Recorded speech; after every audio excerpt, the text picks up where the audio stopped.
Imagine a single building on a tiny island. And if that building were to just suddenly lose power tomorrow, the entire global economy would effectively grind to a halt. Yeah, literally just stop. I mean, we're talking no new smartphones, a total freeze on AI development, and, modern car assembly lines completely shutting down. It's crazy to think about. Welcome to this deep dive. Today, we are pulling apart the financial and, well, the technological realities of arguably the most important company you've probably never heard of. Right, Taiwan Semiconductor Manufacturing Company, or generally just known as TSMC. Exactly. It's this ultimate invisible infrastructure holding up the modern world. And for you listening, our mission today is to look at their staggering Q1 2026 earnings, along with their future outlook. Yeah, we're going to decode how a company that consumers almost never interact with directly has become the indispensable bedrock of the whole tech industry. And we really want to figure out whether their current market valuation actually reflects the unprecedented growth they're seeing. Because the numbers we're looking at in our sources, they present this massive paradox. If you look at TSMC's stock over the last 5 years, it has essentially tripled. It went from roughly $120 to over $360. Right. And normally, when you see a stock surge like that, you assume the company has become incredibly expensive to own.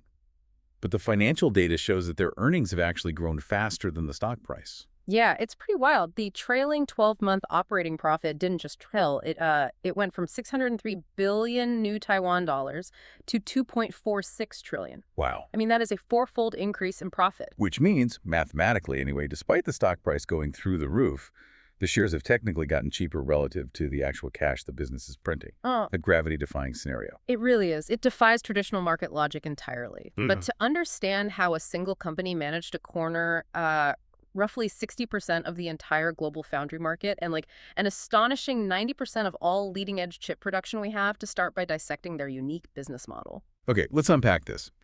Because the way they operate is wildly counterintuitive.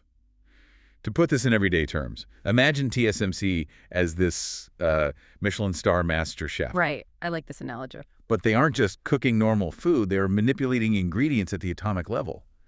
Imagine trying to bake 10 billion microscopic cakes on a single plate. And if even one is burnt, the entire plate is ruined. Which is insanely hard to do. Exactly. That's the level of precision we're talking about. Now, because this chef has the absolute best knife skills and equipment on the planet, every single top-tier restaurant in the world hires them to cook their signature dishes. But, and here's the catch, this master chef refuses to ever open their own dining room. Yeah, they will never put their own name on a restaurant. They only cook for others. Right.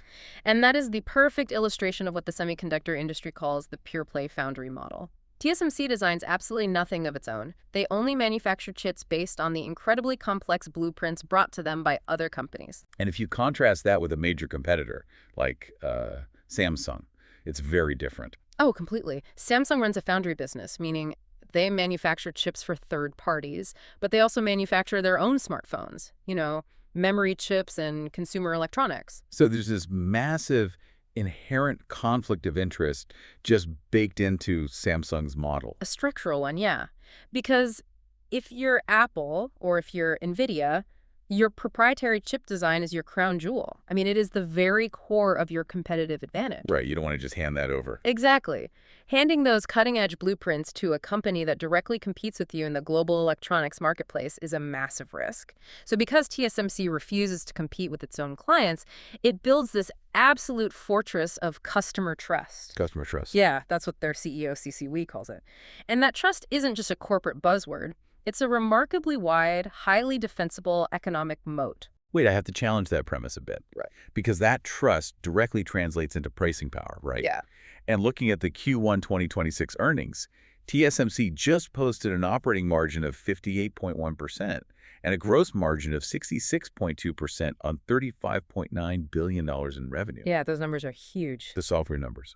In a capitalist system, a physical manufacturing company achieving software-level 60% margins is like a massive flashing beacon inviting competitors to attack. Yeah. Why hasn't a giant like Intel or Samsung just spent $100 billion, undercut TSMC's prices, and stolen that margin? Well, what's fascinating here is the concept of yield and institutional knowledge. Buying the equipment is really only half the battle. When you print billions of microscopic transistors onto a silicon wafer, a certain percentage of those chips will just be defective. Right. That's your yield rate. So if TSMC gets a 90% yield, meaning 9 out of 10 chips work perfectly, and a competitor building the exact same chip with the exact same machines only gets a 50% yield, well, the competitor is throwing away half their material. Oh, wow. So they literally cannot afford to undercut TSMC. Exactly. TSMC's true moat is the decades of highly guarded recipe adjustments and just the institutional knowledge of the engineers running the machines. And looking at the revenue composition in our sources, they aren't stamping out basic, commoditized electronics to get those margins either. No, far from it. Yeah. 74% of all their wafer revenue now comes from advanced technologies. We're talking about nodes that are 7 nanometers and below, with 3 nanometer tech making up 25% of revenue and 5 nanometers sitting at 36%. We should probably decode what a nanometer actually means in this context because the word gets thrown around a lot. We are basically talking about shrinking the physical distance that an electron has to travel. Right. A nanometer is 1/1000th of a meter. We're operating at the atomic scale here. The smaller the nanometer number, the closer the transistors are packed together. Shorter distance means the chip processes information faster, and crucially, it requires less power, which means it generates less heat. And heat management is everything. The primary buyers for these atomic scale, incredibly expensive chips have completely shifted. It used to be the smartphone industry driving the bleeding edge. Yes, smartphones used to be everything. But now, high-performance computing, which encompasses these massive AI data centers, makes up 61% of TSMC's total revenue. That specific segment just grew 20% sequentially from the previous quarter. That is massive. Yeah, and compare that to smartphones, which only make up 26% of revenue now and really dropped 11% sequentially. Yeah. So high-performance computing is absolutely eclipsing every other sector. Here's where it gets really interesting. Because the sheer scale of this AI demand is, it's almost hard to wrap your head around. During the earnings call, TSMC revised their compound annual growth rate for AI accelerators to the higher 50s% all the way through 2029. Yeah, higher 50s. Compounding at nearly 60% a year for half a decade is astronomical. What underlying mechanism is fueling that relentless demand for more and more compute power? Well, the answer lies in a fundamental evolution in how artificial intelligence operates, which C.C. Wei detailed on the call. The industry is moving from what he calls generative AI to agentic AI. Agentic meaning autonomous agents operating on our behalf. Precisely. Generative AI operates in query mode. You type a prompt into a language model, asking it to write an email. It generates a response and stops. It's a single one-to-one transaction. Right. Agentic AI operates in command and action mode. You deploy an AI agent to accomplish a complex goal. You tell the system to research 10 companies, compare their financial histories, draft an investment memo, and notify your team. So instead of one simple question and answer, the AI is constantly looping in the background. It's making decisions, checking its own work, initiating internet searches, and executing dozens of hidden steps before it ever shows you a result. Yeah, exactly. And every single one of those background steps consumes tokens. A token is the fundamental unit of data processed by an AI model. Think of it as a piece of a word. Moving from query mode to command and action mode forces this massive exponential step up in the number of tokens being consumed globally. Right. And more tokens require more mathematical computation. Yes. And that mathematical computation requires a physical engine to execute it. TSMC's leading-edge chips are those physical engines. But here is the friction point. We talk about deploying an AI agent or consuming tokens as if it all happens in some magical ethereal cloud.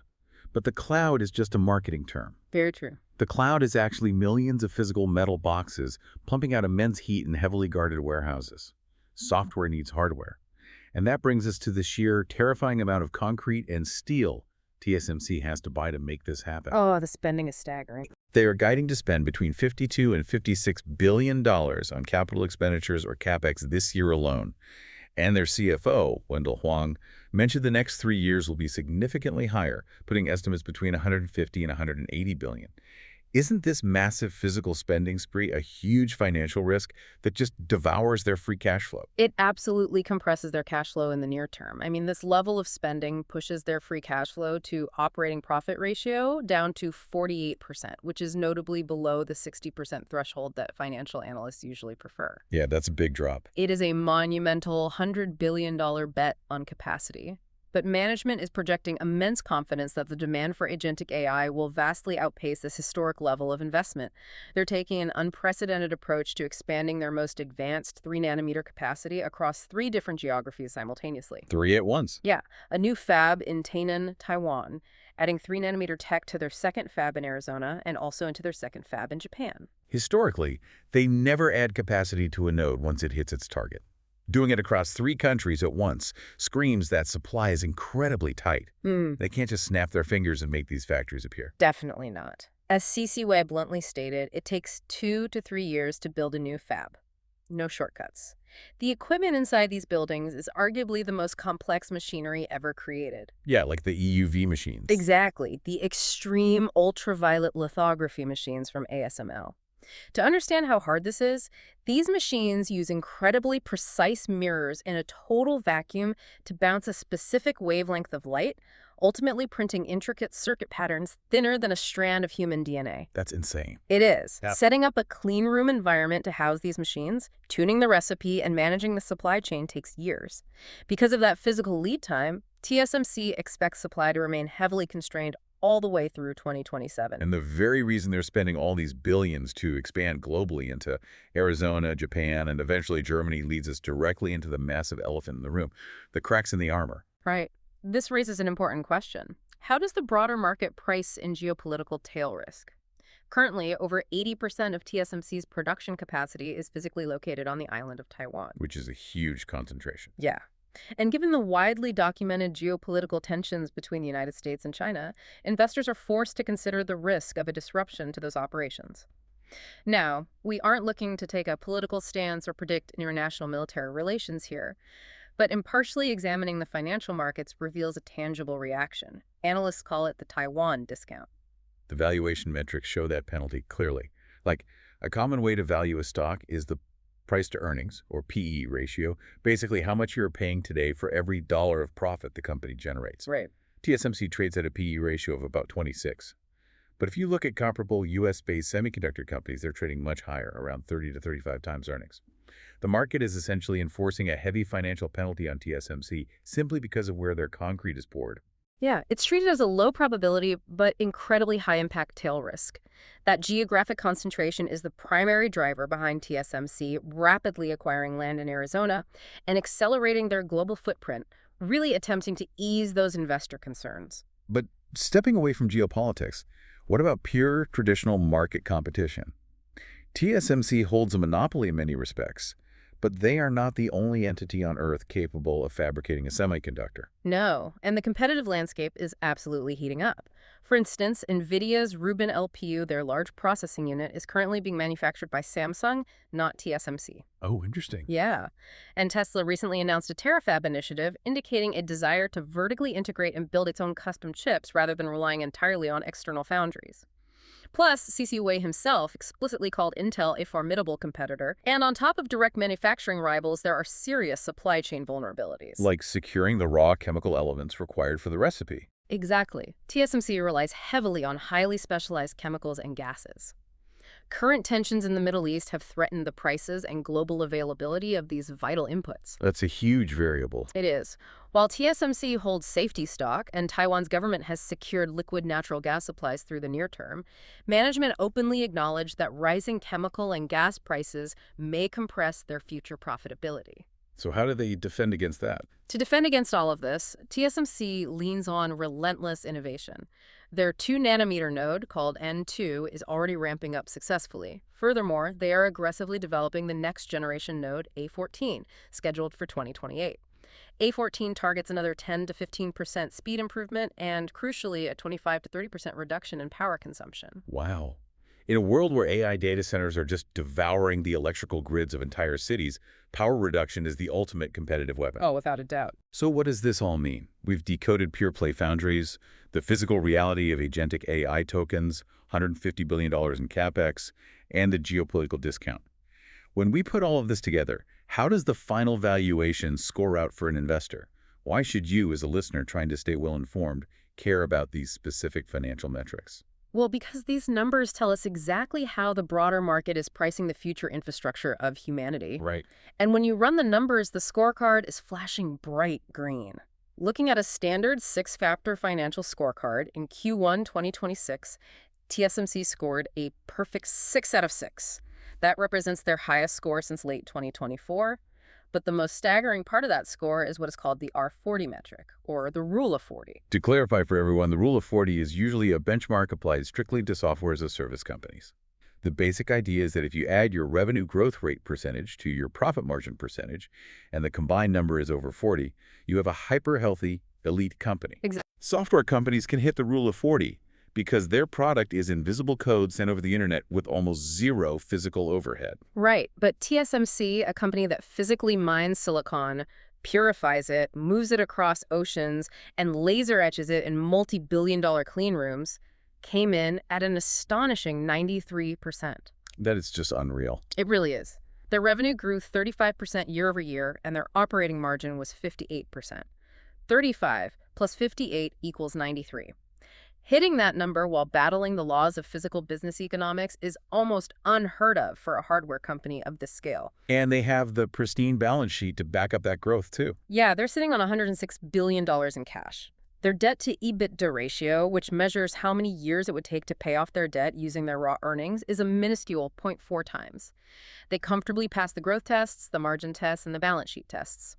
Historically speaking, when TSMC hits a 5 or 6 on this specific scorecard, it often precedes a significant stock rally. So the core question for the market isn't whether TSMC is a fundamentally great company. The physical reality and the financial data prove that it is an exceptionally well-run business dominating an expanding sector. Right. The real question is whether that 26 times PE valuation, the geopolitical discount, adequately compensates an investor for the risks of having 80% of production in Taiwan, navigating a massive CapEx spending cycle, and fending off Samsung and Intel. But at 26 times earnings for a company growing revenue at 35%, the underlying business engine is undeniably roaring.